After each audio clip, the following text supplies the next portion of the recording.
Mówiliśmy o tym, Jacku, że będzie niespodzianka dzisiaj w naszym porannym programie Radia Fest i jest niespodzianka. I jest niespodzianka, taką babeczka, takie ciasteczko, taki cukiereczek, jakby to powiedzieć, nasza Frela Blue dzisiaj na naszej antenie w dylematach Freli. Dzień dobry. Dzień dobry, witam was wszystkich, witam chłopcy, witam dziochy wszystkich słuchaczy i was dwóch fajnych chłopów. Powiemy ci tak, Frela nasza kochano, dlaczego się z tobą kontaktujemy? Chodzi nam o to, że w dużej mierze poruszamy różne tematy z Jackiem, ale te tematy może dotyczą też mężczyzn i tak dalej, a chcemy też, żeby więcej tematów dotyczyło kobiet u nas na antenie, żeby kobiety też z takim wielkim zainteresowaniem słuchały naszego porannego programu i mamy nadzieję, że twoje dylematy nam w tym pomogą. No, też mam nadzieję. To jest bardzo dobry pomysł. Gratuluję wam za to, chłopcy. I spróbuję po prostu teraz, jak to się mówi, rozkobiecić wasz program. O, i ty na to liczymy. I jeszcze chcemy, żebyś tak połączyła ta część, która jest tam za rzeką, za Odrą, bo tam jest dużo naszych słuchaczy.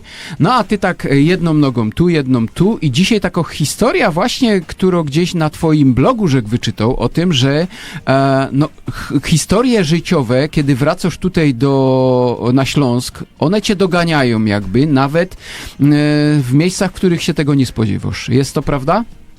To jest absolutna prawda i do wszystkich, co nie mają Facebooka, to wam opowiem tę historię, bo ona jest naprawdę fajna. Jak nagrywała mój teledysk do końca urodziny Ancika, to mój menadżer powiedział, on znał fajną lokację, jakby to pasowało ten koncert. I ja potem poszła do mojego ujka, ja mieszkam zawsze, że jest w ojczyźnie i mu godą, wiesz, by nagrywać teledysk w grubie bluesa. A mój ujek go, ty wiesz, że tam są korzenia naszej rodziny. Ja go tam, nie wiem, opowiadaj, co tam jest. No, dziadek, pradziadek, twój tata nawet tam robił, tata tam robił, cała rodzina górniki, tata tam robił praktyka, potem pracował na innej kopalni. Dziadek Bronek, on tam był hajer, ale najważniejsze było to, że jego ojciec, Robert Koźlik, on tam był normalnie kierownikiem, nie? Jakim kierownikiem? On był Wagenmeister, on sprzedawał ten cały wągiel, no i tam był odpowiedzialny za to wszystko. I Bestuż dostał od tej kopalni, to jest kopalnia Prezydencja, taką fajną, wielką chałupę, tam na Skargi już ją niestety nie ma. I tam był wielki ogród i tam nawet za tą chałupą to były inne chałupy do tych służących, co on tam też miał. I tam on pawie hodował, i w ogóle tam opowiadali zawsze, jak tam było fajnie. No i jak ja tam stała w tej grubie bluesa, ja tam, to jest z dziada, pradziada, tutaj są moje korzenie. One tu byli, no przynajmniej te 8 godzin dziennie, jak mieli szychta, nie?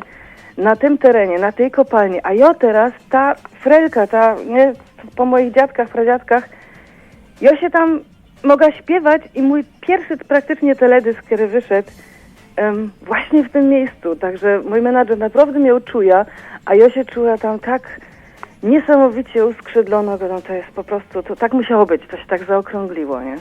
I to te duchy dziadków jakby nad tobą czuwały tam. Ja absolutnie, ja czuję to, że one wszystkie nade mną czuwają. Czasem się za łeb chytają, ale trudno ich sprawa. Ale widzisz, teledysk wyszedł, wszystko się udało, tak jest. Prądu nie brakło, także chyba byli zadowoleni. Nie straszyli mnie, ale była jedna fajna sytuacja, jak ja oczywiście nie omieszkała to opowiedzieć tej ekipie za kamerą, co czuję w tym momencie, nie? Bądź tak najpatrzej, co ta Frela tak się tutaj dziwnie rozgląda, zaraz zacznie medytować i lewitować, ja? Ale go do mnie ja im musiała to opowiedzieć. I jak ja im to powiedziała, to ten hop, co tam pilnuje, taki pan Stanik, on się nazywał fajnie, tak stoi drzego do ja? Na pewno ja? A jak on się nazywał? Ja go tam, Koźlik, on, a ja znam Koźlika, on w Niemcach mieszkał, ja go tam, ja wiem, to jest mój ojciec.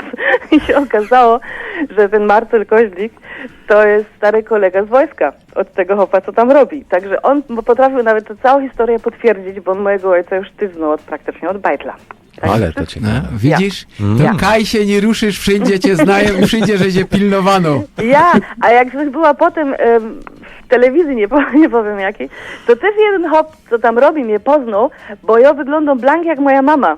I on tak patrzył na mnie i go, ty, ja cię skąd znam? Ja go, nie, to znasz moja mama, bo ona kiedyś w Monopolu śpiewała przy 18 lat. Ja rzeczywiście, ja znam. Ty wyglądasz blank jak Basia. Ja go, ja wyglądam blank jak Basia. Fajna historia, rzeczywiście. Nasi kochani, i takie historie od dzisiaj mamy nadzieję, że przynajmniej co poniedziałek na naszej antenie nasza kochana Frela będzie nam podsuwała i opowiadała. I też nieraz usłyszymy jakieś dylematy kobiece. O, Tak właśnie, jest, bo to tak też Ja takie. dzisiaj, słuchajcie, dzisiaj żech miała pierwszy dylemat, bo jak żech wstała, to żech miała taką fryzę, choby rabarber, pierun z rabarber szczelu, godom, ja się muszę jakoś wysztryglować do tego radia. A potem tak, wiesz, jedna moja część mi go do tej wariatko, co ty chcesz się do radia sztryglować, a ta druga część mi go do ja, bo nawet tutaj na przykład takie telefonistki to uczą, żeby jak go dają z klientem, żeby się uśmiechały, bo to mu lepsza energia.